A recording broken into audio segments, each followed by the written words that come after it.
I knew that was Krishna. I didn't know who that girl was.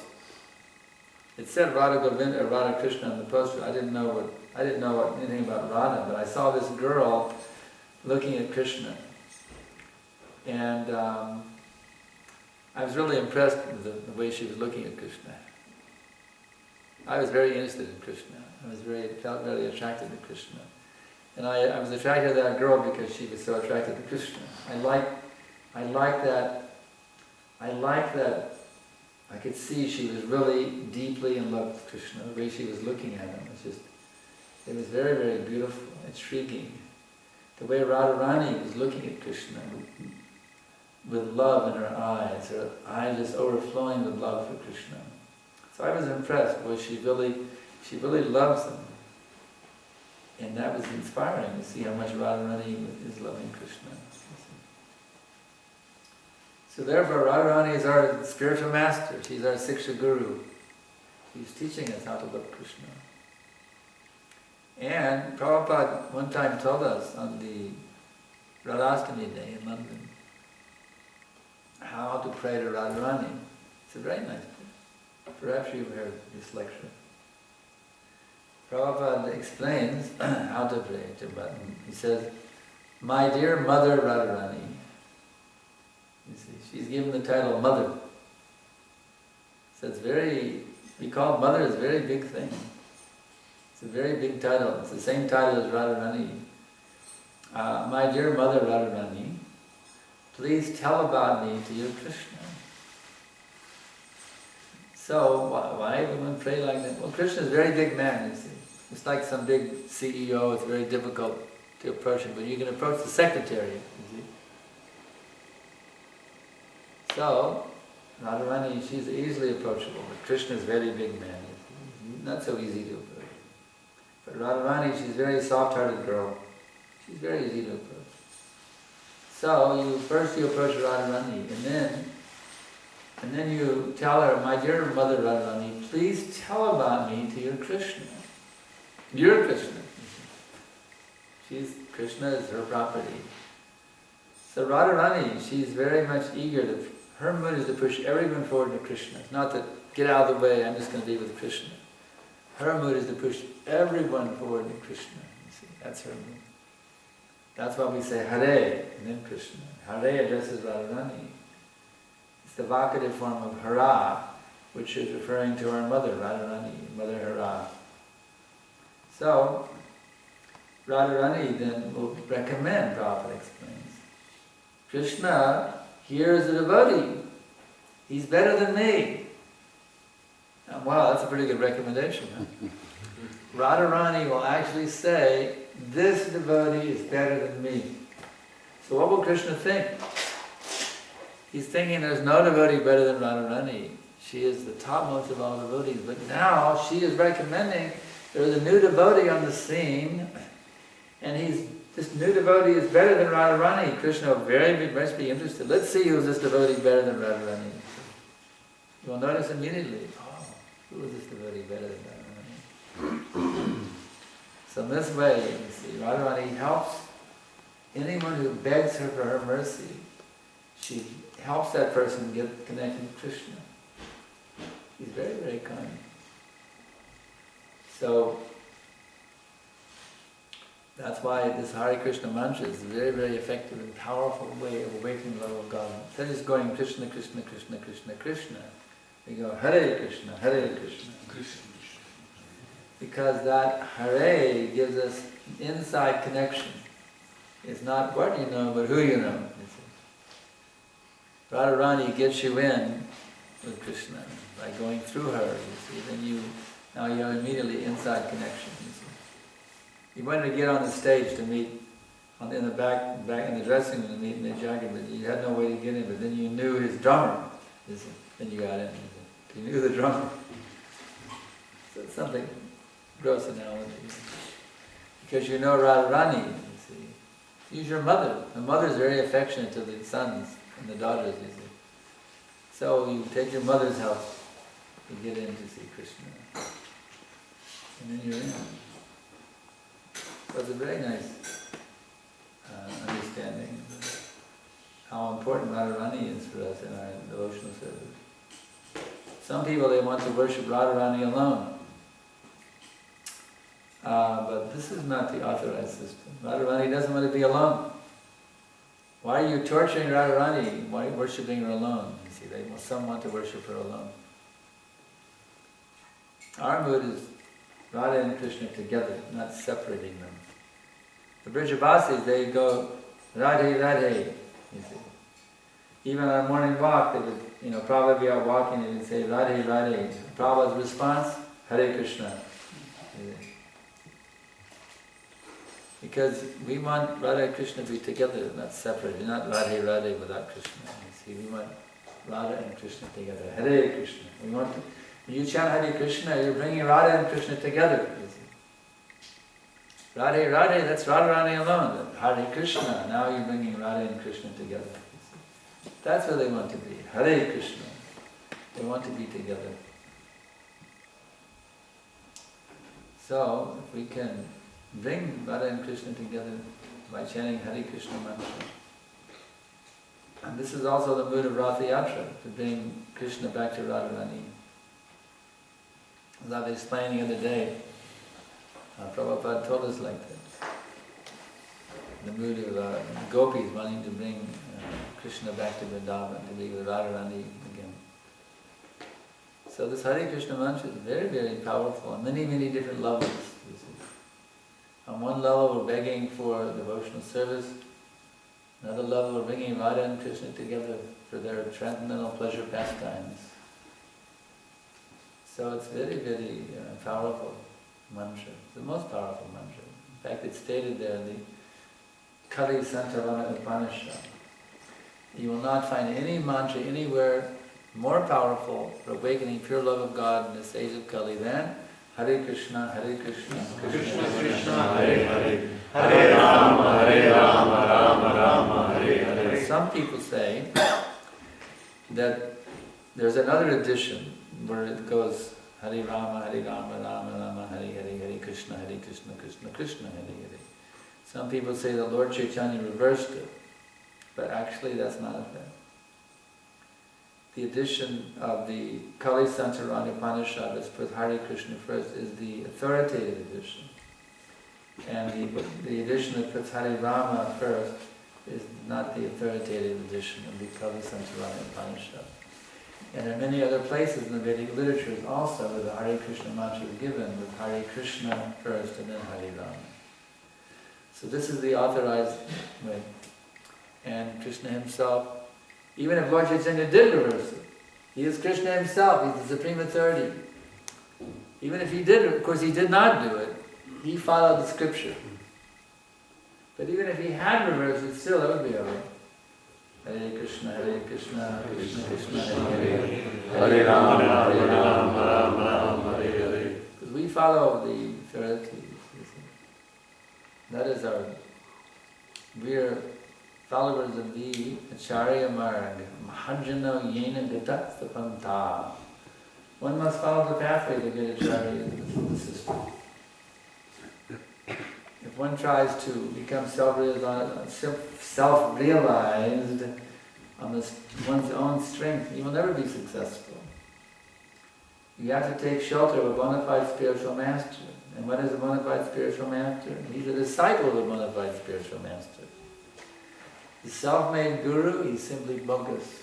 Don't waste your time with one of these so-called self-made gurus. You see, don't waste your time. You find a bona fide spiritual master who's coming in the line of civic succession, Srila Prabhupada. And those who are preaching now under the order of Srila Prabhupada to be spiritual masters, they are also spiritual masters. Prabhupada, some people say, well, only Prabhupada is the last guru, there are no more gurus after Prabhupada. The civic succession ended with Srila Prabhupada. Some people, many people foolishly say this. Less intelligent people. They say the civic succession ended with Prabhupada. But that was not Prabhupada's instruction. Prabhupada said that his disciples would initiate disciples. I was reading a letter the other day. And he told us also in May of 1977, that they become regular guru. They will initiate people who become my grand disciples. So one should take shelter of that spiritual master who is purely representing the teachings of Srila Prabhupada. And there are many in our society, ISKCON society. You can choose. You have to pick which guru do you want, you see. And it's more interesting in the sense that it was when Prabhupada said we didn't have any choice. Of course, it's a pretty nice choice. There's no choice, but now you all get to choose. It's like going to the shopping mall. You get to choose which guru you want. It's kind of interesting. You get to choose my guru. You have so many choices. I can have this one or that one, this one or that one. Doesn't matter. Whoever inspires you the most, whoever enlivens you, who thrills, who makes your heart dance in ecstasy with every word coming from his mouth. You just have to see where the best fit is. And put your devotion there, and channel your devotion to Srila Prabhupada through your spiritual master, and also directly. Prabhupada said the connection is simultaneously direct and indirect. So we worship Srila Prabhupada directly also, just like we had Guru Prasad. And we also worship him by serving our own spiritual master, you see. Both ways, simultaneously. And through our Temple of 30s also. The Temple of 30s, the managerial structure of ISKCON, Temple President's GBC, is very important. Prabhupada actually told us, they asked him one time, Srila Prabhupada, when you're not here, how do we know if you're pleased? He said the GBC and the Temple Presidents are there. So it doesn't matter who the Temple President is. It can be you, whoever's in that position. We have to honor that position because Prabhupada said, we know when Prabhupada is pleased, then he's pleased by when the Temple President is pleased. So whether you're in that position or someone else in the position, not the point. Whoever's in that position, that person is now been empowered to act as a representative of Srila Prabhupada, to see that this temple is progressing in the proper way, to please Srila Prabhupada. So everyone should cooperate together to please the Temple President. That was Prabhupada's instruction. And he personally told me, he said, do whatever the Temple Authorities say without questioning. Without question, follow whatever the Temple Authorities say. So your Temple Authority asks you to do something, and you do it, you're pleasing the authority, of course, but who are you also pleasing? You're pleasing Prabhupada. Because he instructed that whatever the Temple Authority says, you should just do it. So when you follow your Temple Authority, you follow your GBC, or you're the regional secretary, you see. You follow your Temple President, your regional secretary, these are representatives of Prabhupada. So when you please them, you're pleasing Prabhupada. So always try to please your regional secretary, and who's representing the GBC, and please your Temple President. And then that way, working together very cooperatively, things will go on in a very wonderful way that will become more and more auspicious over the course of time. You see. Actually, these relationships we have with each other are very, very important. Do not remain an impersonalist. Do not remain an impersonalist. Because I've been quoting this verse many times on my visit here to Denmark, the verse from the Adi Purana, that unless you're a devotee of the devotee, you cannot be a devotee. So, devotee to devotee means you have develop loving relationships with the Vaishnavas. On every level, husband and wife, they have to have very nice loving relationship. Brahmacharis and brahmacharis. You see, there must be very nice loving relationships. A whole network. ISKCON, the true meaning of ISKCON is a network of loving relationships. If the loving relationships are not there, it's miskan, it's not ISKCON. Missing the boat, back to that. When we actually develop loving relationships, then that's the real meaning of ISKCON. Krishna consciousness means loving relationships between devotees. Because if there's no loving relationships between devotees, there's no Krishna consciousness. You can't have love of Krishna beyond whatever amount of love you've developed in relationships with Vaishnavas. It's not possible. Krishna says, no, I don't accept that devotion. You hate the devotees and you love me? Get out of here, you're a jerk. You're nonsense. You're nonsense. To whatever extent you actually develop your love for the devotees, to whatever extent you build loving relationships with Vaishnavas, to that extent your Krishna consciousness, and only to that extent, can your Krishna consciousness be manifested.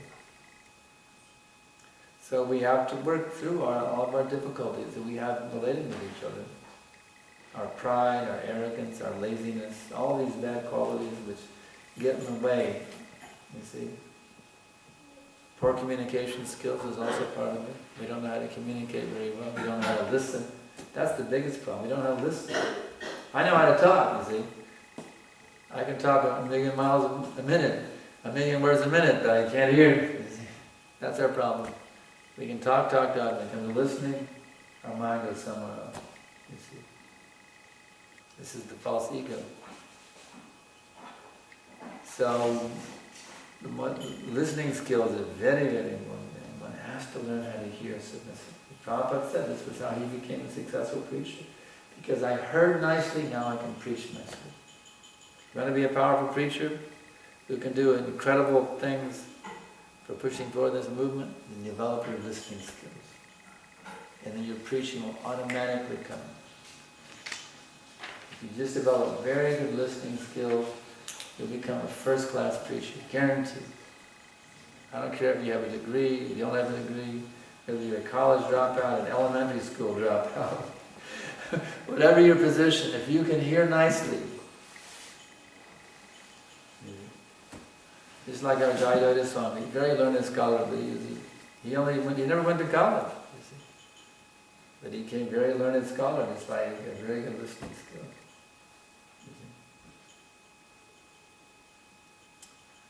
So, in this way, hearing, very, very. So I can ask now if there's any questions. Yes, Prabhu. There was at one point where many devotees had the habit of having just a picture of Radha, and they would stand in front of that picture. I felt that was wrong. I agree with you. That's what I mean. Yeah.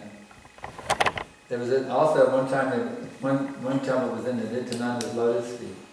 And these are like obsession.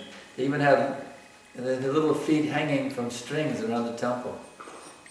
The feet, all around the temple, the feet hanging. And just, we should follow the style that Prabhupada gave us, not invent some, we should know the style of what Prabhupada established. You see Prabhupada going around with a picture of Radharani? Or just a picture of Lord Nityananda's feet. Don't be a fanatic. Fanaticism is not favorable for Krishna consciousness. Unless you're fanatic over distributing books, and that's a good fanaticism. But still it has to be balanced. Even just like I gave you the story the other day, that when Narantara came back with his van full of brahmacharis from the road, he said, Prabhupada, what pleases you the most? If you love Krishna. You see. So we need to have a balanced understanding what Krishna consciousness is, not that we just... Even there was one devotee, when I first was with Prabhupada in LA at the temple, some devotee was just chanting and staring at a picture. Prabhupada chastised him for staring at a picture. I don't know if it was Radha Krishna who it was, but it must have been going like this, Hare Krishna, Krishna. The meditation is on the sound vibration. It's feeling the presence of Krishna in his Nama incarnation. It's receiving the Nama avatar fully into the heart through the ears. That's the meditation for japa. You can look at some picture, but not like it's secondary. Looking should be the primary thing. Hare Krishna, Krishna Krishna. The vibrations are somewhere out here, but you're all just here looking at the different colors and not like that. In this age, it's through the sound vibration, namadi. It begins with a name. See how we shouldn't get on, introduce some different, non-standard things that aren't according to Prabhupada's teachings. Some devotees, they want to jump to the rasa immediately. Oh yes. One devotee was told by the Radhakunda Babaji that he was a peacock in Krishna's pastime. So he was strutting around the room in the Mayapur, crowing like a peacock, and the devotee said, "Prabhu, what are you doing?" He says, "I'm practicing my rasa." He said, "Don't do anything bogus, Francis." Rasa, we cannot understand the rasa. And if someone tells you what the rasa is, you should be suspicious. How can they even know what the rasa is? You just understand, my rasa is, I'm the servant of Krishna, the servant of Prabhupada, I'm the servant of my spiritual master. That's it. That's my rasa. I'm the servant. Lord Chaitanya said, Gopi Bhartu Upada Kamala, dasa. That's my rasa. That's my rasa. I'm the servant of the servant of the servant. So by that service, in due course of time, as you progress through the stages, I just gave a whole mini course on these, included the study of these stages in Radhadas before I came here. And there's all these stages you go through. There's Shraddha, faith, Sadhusanga, associating the devotees, Bhajana Kriya, taking up the practices, getting initiated. And then the real heavy one is the Nartanavritti, passing through the Nartanavritti stages, the heavy. Because once you get to that point, you're actually self-realized. That's when you get past the Nartanavritti, you're self-realized. And Prabhupada says after that point, the following stages, they come automatically. As long as we're struggling to get up in the morning, as long as we're struggling in our relationships, as long as we're struggling, it means we haven't finished the Nartanavritti yet. We haven't finished the Nartanavritti yet. But then after Nartanavritti, you see, then you go to Ruchi, but you're totally absorbed in Krishna, practically hardly with any extra. Your mind is practically never ever deviated forgetting Krishna even for a nanosecond. That's the Ruchi stage, but the name is so sweet, you can go on chanting for millions of years and never get tired. And then you progress to the Asakti stage, where you actually realize what is your eternal relationship with Krishna in the Asakti stage, when you become totally attached to Krishna. That's the beginning of pure love. When you get to Asakti, you're absolutely, totally, completely attached to Krishna. You don't have any attachment to anything else. All attachment completely, 100% is to Krishna. Then you can actually realize what is your relationship with Krishna. And then when you start to reciprocate in that mood, under the guidance of a Vrijabhasi who's in the same mood, that's called the Bhava stage. You start reciprocating in that mood, that particular mood. And then by that reciprocation in that particular mood, then you actually become fully reinstated finally in your relationship, your original relationship. And that's called prema bhakti.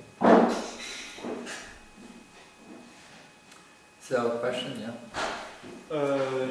You mentioned that Prabhupada told you personally that you should follow the authorities without question. Yeah. So, but also he don't say we don't advocate blind following. Yeah, so I understand your point. That doesn't mean fanatically, it means intelligently, again. There was a case in New York, it's actually kind of funny, it's pathetic, it's also funny, if you think about it. There was one lady, she was a con artist from Japan. And she came to the temple and told the devotees she was the heiress to the Toyota fortune. And they believed her. She's a very expert con artist. And the temple president believed her. He was a sannyasi, and he believed her, completely believed her. And he thought, well, this would be, I guess I'll sacrifice sannyasa. He gave up sannyasa and married this woman. Can you imagine? And everybody thought, oh, wow, ISKCON's really going to make it big now. The heiress of the Toyota fortune has joined ISKCON. Wow, we're going to have millions of dollars. We're going to build temples. It's going to be huge. Everybody, and this woman was a big celebrity.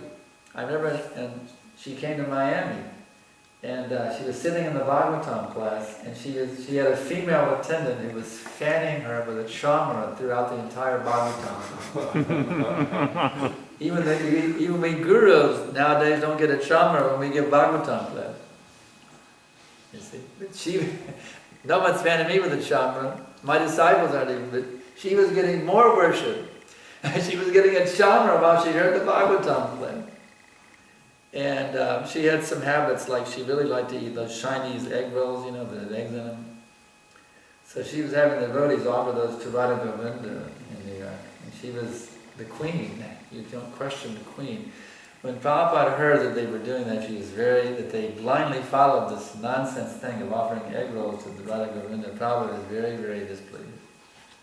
So when that's stated, follow the authorities without question, it doesn't mean is an idiot. You have to have some discrimination also. If your leader tells you to go out and have illicit sex with a prostitute and bring her back to the temple, and you figure your leaders, you better talk to your regional secretary, your leader's off the track. You see what I'm saying? So there's some intelligence there also. It's not blind following. Yeah. So with Prabhupada, he says directly in this instruction, without question. Yes, but he also said don't blindly follow, don't be a blind follower. So you have to balance. The thing is, you have to take every instruction that Prabhupada gives in context of his other instructions. The neophyte devotee will fanatically grab one instruction and ignore all the others. It's called tunnel vision. You'll take one instruction and ignore all the others. Of course, when you're new, you don't know. You're not learning, and that's why you need older devotees to help you and guide you. Because as you become learned in the whole, pantheon of Prabhupada instructions, this huge body of instruction, you can see how there's balance in all these instructions. There's this instruction, but there's also this instruction. How do they balance each other? You see? So, in this way, if the leader tells you to do something against the principle, then you have to question him. And you have a regional secretary here that you can immediately go to. Prabhu, I think our temple president's getting a little off the track. What do you think? You can always do that. Of course, we're training him as best we can, so we don't expect that to happen. But we in our movement, even gurus, even initiating gurus, GBC sannyasis have gone off the track. So we're not supposed to follow, because you're supposed to always obey your spiritual master, right? But you know what? One of the 12 Mahajanas named Bali Maharaj became a great Mahajana by disobeying his spiritual master. When his spiritual master went off the track, he refused to go off the track with his spiritual master. So today you're getting initiated by me, and I'm telling you right now, if I go off the track, don't follow me, save me. If I go off the track, your duty is to save me from Maya. Just like I'm saving you from Maya as your spiritual master. If I go off the track, you have to become my guru and save me. That's an order. You see? So in this way we have to understand the science of Krishna consciousness.